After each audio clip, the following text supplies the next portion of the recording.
ჩვენ დავბრუნდით პირდაპირ ეთერში და გავაგრძელოთ საუბარი თავისუფლების 4 შინესთან დარეჯანი, როსტევანი, თინათინი და ტარიელი გიმასპინძლებთ. ვეფხისტყაოსნის მოტივებზე თბილისის ცენტრში სასტუმროს მშენებლობა უკვე გადაწყვეტილია.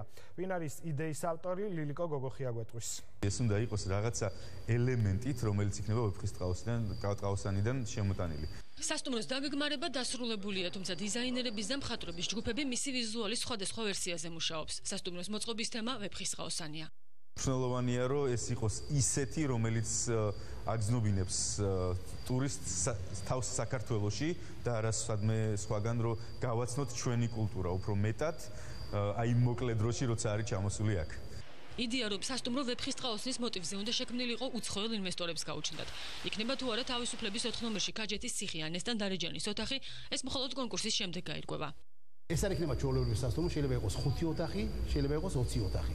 მაგრამ ერთი რამ არის ცნობილი, რომ ეს იქნება როგორც ლიტერატურის სახლი, საბოლოო ჯამში გადაწყვეტავენ ქართველი მეცნიერები, ქართველი დიზაინერები და ამას აქვს დიდი მნიშვნელობა. ინვესტორი აძლევს სრულად თავისუფლებას.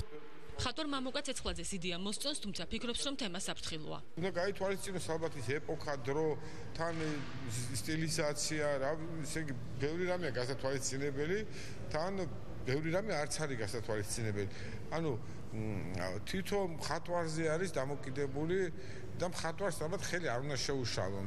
21 საუკუნეში მე-12 საუკუნის გაცოცხლება კონკურსანტებისთვის დიდი გამოწვევაა. ქართული მწერლობის საგანძური ვეფხისტყაოსანის შესაძლოა მსოფლიომ სულ მალე სხვა კუთხითაც გაიცნოს.